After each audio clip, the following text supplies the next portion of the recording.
2학년 1학기 국어 11단원 상상의 날개를 펴요. 글에 생각과 느낌을 담아요. 2학년 친구들 안녕하세요. 신나는 국어는 신옥쌤과 함께 2학년 국어교실에 온 것을 환영합니다. 지난 시간에는 이야기를 듣고 이야기 속 상황, 인물의 말과 행동을 살펴보며 인물의 마음을 짐작해 보았어요.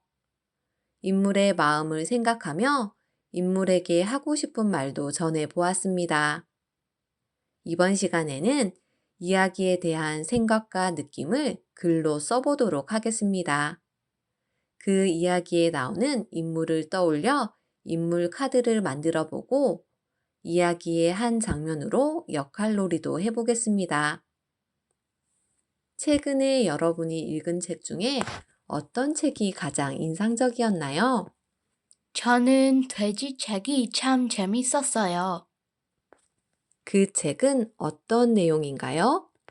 게으르게 생활하던 아이들이 점점 돼지로 변한다는 내용이었어요. 나연이는 왜 그 이야기가 인상적이었나요? 엄마가 없어지자 아이들이 돼지가 되어 사는 모습이 저희 집에 엄마가 없을 때 모습 같았어요. 책을 읽고 제 방을 제가 치워야겠다고 생각했어요. 나연이가 돼지책을 읽고 내 방은 내가 치워야겠다고 생각했군요.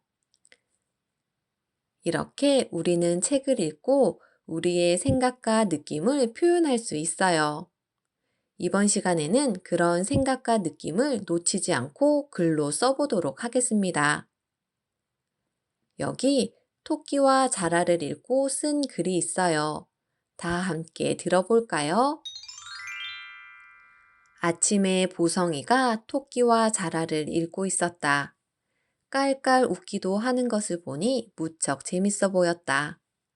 그래서 나도 도서관에 가서 토끼와 자라 책을 빌려 읽었다. 자라는 용왕님의 병을 낫게 하려고 토끼의 간을 구하러 갔다. 토끼는 자라에게 속아 용궁으로 가게 되었다. 용궁에 도착해서야 자신이 자라에게 속은 것을 알았다. 토끼는 당황하지 않고 꾀를 내어 다시 육지로 돌아올 수 있었다. 책을 읽으며 자라의 말에 쉽게 속는 토끼의 모습이 안타까웠다. 하지만 토끼가 어려움을 이겨내는 모습이 재밌었다. 나도 토끼처럼 지혜로운 사람이 되고 싶다. 이 글을 이야기의 내용을 쓴 내용 부분과 자신의 생각과 느낌을 쓴 생각과 느낌 부분으로 나누어 보겠습니다. 자라는 용왕님의 병을 낫게 하려고 토끼의 간을 구하러 갔다. 이 부분은 내용일까요? 생각일까요? 내용이에요. 그럼 토끼는 자라에게 속아 용궁으로 가게 되었다. 는요? 그 부분도 내용이에요. 그럼 생각과 느낌이 나타난 부분을 찾아볼까요? 책을 읽으며 자라의 말에 쉽게 속는 토끼의 모습이 안타까웠다. 이 부분이 생각이에요. 네, 맞아요. 토끼의 행동을 보고 안타깝다라고 한 부분은 글을 쓴 친구의 생각과 느낌이에요. 또, 나도 토끼처럼 지혜로운 사람이 되고 싶다. 또 생각과 느낌이에요. 이렇게 이야기를 읽고 그에 대한 글을 쓸 때는 이야기의 내용, 이야기에 대한 생각과 느낌을 씁니다. 그럼 우리도 기억에 남는 이야기에 대한 생각과 느낌을 글로 한번 써볼까요? 나연이는 앞에서 말한 돼지책에 대한 이야기를 한번 글로 써보는 것이 어떨까요? 쓰기 전에 책의 제목, 기억에 남는 부분, 생각과 느낌을 미리 정리해보는 것이 좋아요. 나연이가 쓴 글을 한번 읽어볼까요? 돼지 책을 읽고 어머니께서 이 책 좀 읽어보렴 하고 추천을 해 주셔서 이 책을 읽게 되었다. 엄마가 열심히 일하는 동안 아빠와 아이들은 아무 일도 하지 않고 놀기만 한다.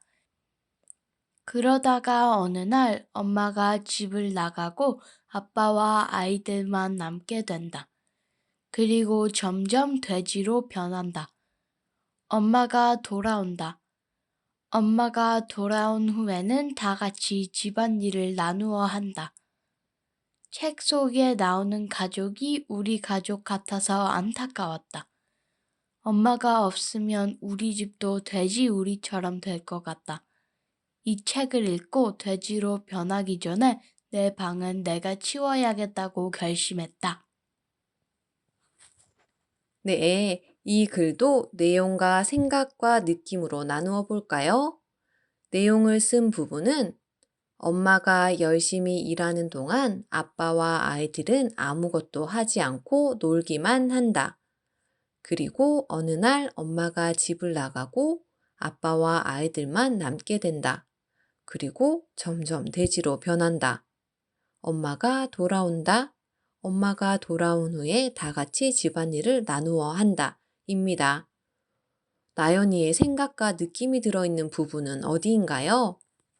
책 속에 나오는 가족이 우리 가족 같아서 안타까웠다. 이 부분이에요.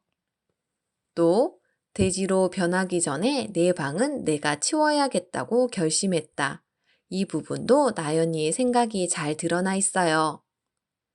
이렇게 글을 읽고 자신의 생각과 느낌을 글로 남겨놓으면 이야기에 대해 다시 한번 생각해 볼 수도 있고 이야기를 더 오래오래 기억할 수 있어요. 또 이야기에 대한 생각을 다른 사람과 나누면 같은 책을 읽고 다른 사람들은 어떤 생각을 했는지 알 수 있어서 참 좋아요. 글을 읽고 자신의 생각이나 느낌을 좀 더 오래 기억하는 다른 방법은 없을까요? 그건 바로 이야기 속 인물을 떠올리며 인물 카드를 만드는 것입니다. 인물 카드를 만드는 방법을 알아볼까요? 이야기 속에서 인상 깊었던 인물을 한 명 선택합니다. 그리고 그 인물의 특징이 무엇인지 살펴봅니다. 인물의 특징을 정리하기 위해서 인물의 생김새는 어떤지, 성격은 어떤지, 어떤 점이 인상적인지 등을 쓰면 됩니다. 예를 들어, 돼지책에 나오는 인물 중 한 명을 골라 인물 카드를 만들어 볼까요? 나연이는 누구로 인물 카드를 만들고 싶어요? 아들로 인물 카드를 만들고 싶어요. 그 아들을 생각하면 어떤 생각들이 떠오르나요? 아들을 생각하면 게으르다? 집안일을 하지 않는다? 돼지처럼 음식을 흘리며 먹는다가 떠올라요. 그 인물의 특징을 떠올렸다면 카드를 만들어 봅시다. 먼저 카드 위에 인물의 이름을 씁니다. 그리고 인물의 모습을 그립니다. 마지막으로 인물의 특징을 적습니다. 만들 수 있겠죠? 또 인물에 알맞은 목소리를 생각하며 역할놀이도 해볼 수 있어요. 어떤 장면으로 역할놀이를 해볼까요? 수업의 처음에 나왔던 토끼와 자라의 한 장면으로 역할놀이를 만들어 볼까요? 등장인물은 토끼와 자라입니다. 인물의 마음에 어울리는 행동이나 표정을 함께 하면서 실감나게 역할놀이를 한번 해보세요. 자라야, 바닷속은 어떤 모습이야? 토끼야, 내가 아름다운 바닷속을 구경시켜 줄까? 정말? 꼭 가보고 싶어. 같이 가자. 내 등에 타. 와, 신난다. 토끼가 자라를 따라 용궁으로 가는 장면이군요. 이렇게 역할놀이도 해 보았어요. 이번 단원에서는 인물의 모습을 떠올리며 이야기 듣기, 글을 읽고 인물의 마음 짐작하기, 인물의 마음에 어울리는 목소리로 이야기 읽기, 이야기에 대한 생각과 느낌을 글로 쓰기, 인물 카드 만들기, 인물의 마음을 생각하며 역할놀이 하기 등 다양한 활동을 해 보았어요. 여름 방학 동안 재미있는 동화책도 많이 읽고 가족들에게 책 속의 인물에 대해 들려준다면 국어 실력이 더 쑥쑥 오르게 되겠죠? 오늘 수업을 끝으로 2학년 1학기 국어 수업을 마칩니다. 그동안 열심히 수업을 들어준 여러분 너무 고마웠어요. 그리고 함께 공부해준 나연이도 정말 고마웠어요. 국어는 역시 신나 신옥쌤이었어요. 그럼 안녕!